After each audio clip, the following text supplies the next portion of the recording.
Protect your DNA. BioPQQ can promote formation of new mitochondria. Infowarsstore.com.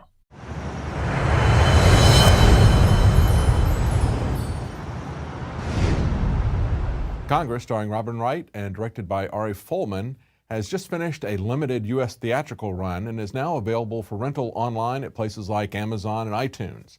Now, when I looked at the trailer, I thought this was going to be a film that really kind of focused on the radical technological changes that are coming as we see many jobs in virtually every industry being replaced by artificial intelligence and robots. Regardless of what industry you're in, whether it's manufacturing or service, or whether you're working at a low-level job or even as a professional, your job will be impacted, if not entirely replaced, by new technology. The Congress explores how this disruptive technology would affect Hollywood, displacing actors, even the animators that eventually move their digital avatars. But the movie takes a much broader look at a future dystopian society where people are essentially enslaved by entertainment, where they live in a virtual existence. The irony is that many people will avoid this movie or not finish it because they don't find it entertaining enough.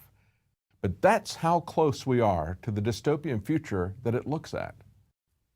The Congress is a film that echoes an archetypal warning that's been presented by many great artists over many decades, and that is, once we live in a society characterized by fantasy and deception, it opens a door to authoritarian dictatorship.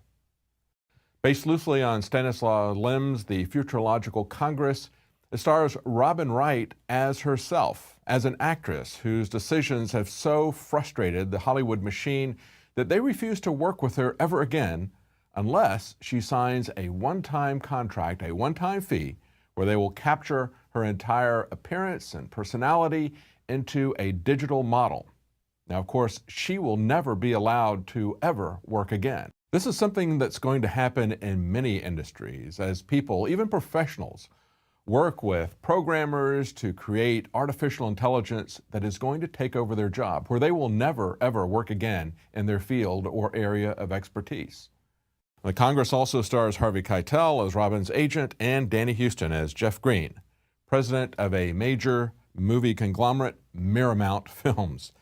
The film begins with Hollywood's next technological leap forward, a completely realistic digital version of an actor or actress that makes it look like the actor is in the film. And of course, they've used this in a lot of action science fiction films to replace actors in very dangerous or impossible sequences. The sphere of lights and camera that are shown in the film capturing Robin Wright's image is an actual device that's already been used. But once they go beyond the distant shots or the small action shots and go to actual virtual actors, that's something that's going to change not only the process of filmmaking, but movies in general. And this is where the Congress really gets interesting. After they flesh out the concept of virtual actors, the film jumps 20 years into the future. And ironically, even though Robin Wright was very reluctant to be a part of this digital reality, she is the last remaining major Hollywood star that actually has a real-life person attached to them. So she's sent to the Futurist Congress. And so she's selected to be a part of the Futurist Conference, where they're going to announce the next big step forward, inhaling an actor's genetic code, creating a controlled hallucination of the actress or movie, completely controlled by the unconscious. This Futurist Conference, this Congress, is really where the live acting ends and pretty much most of the rest of the movie is animated. Now, the animation style is kind of a combination of classic animation and modern techniques, but it is filled with provocative subliminal sexual references, almost as if they're kind of making fun of the way Madison Avenue and the Hollywood studios like Disney have done this in the past. At the Congress, the president of Paramount Films reveals the actual plan: the complete corporate control of all human thought via pharmaceutical technologies. For those who attend the Congress, the hallucinations never end because they put the pharmaceuticals in the drinking water. An announcer romanticizes what he portrays as a utopian future, where you can be whatever you want, you can do whatever you want, where you have everything in abundance. But of course, it's simply an illusion. And if you're a dissenter or if you're defiant in any way, you will be eliminated. And why should the roller coaster stop here? Wright's characters then moved 70 years into this future, a world divided by those who are part of the mass hallucination world and those who opted to live life in reality. While this part of the movie might seem like pure science fiction, look again. The world that's being illustrated here is one that's been described by top futurists for many decades now. Aldous Huxley famously predicted a world where people learn to love their servitude to the state through psychotropic and behavior-controlling drugs. It is possible to make people contented with their servitude. I think this can be done. I think it has been done in the past, but I think it could be done even more effectively now, because you can provide them with bread and circuses, and you can provide them with endless amounts of distractions and propaganda.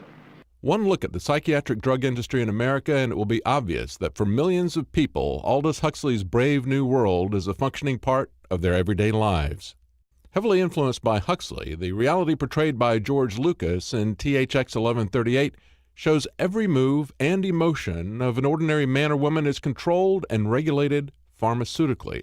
Ray Kurzweil believes that you'll be able to upload your personality, your consciousness to a computer. Once there, you'll be able to do anything you want, even talk to people who are long deceased. And of course, in Ray Kurzweil's case, he thinks he's going to be able to talk to his father who died decades ago. At one of the most powerful points in the film, Robin Wright exits the hallucinogenic animation and she finds herself in the real world, where people are just roaming around in this gray, grim reality like inmates in an asylum, because they really only exist in an entertainment coma. And so the question the Congress presents to us is, will people be willing to live in an entertainment utopia, but where they're actually enslaved by technology? You know, technology is just a tool. It can be used for good or for evil. And Eisenhower warned us about this with the military-industrial complex, saying that it would take over research, that it would take over technology and use it for its own purposes. We've seen this happening as technology accelerates. It's increasingly being used for destruction and for distraction, not for production. It's being used to enslave us, not to serve us. The Congress could wake up some people about our obsession with entertainment, if only it were more entertaining. For Infowars Nightly News, I'm David Knight. You want the best that's out there at the lowest price anywhere? Well, we're bringing you a total win-win.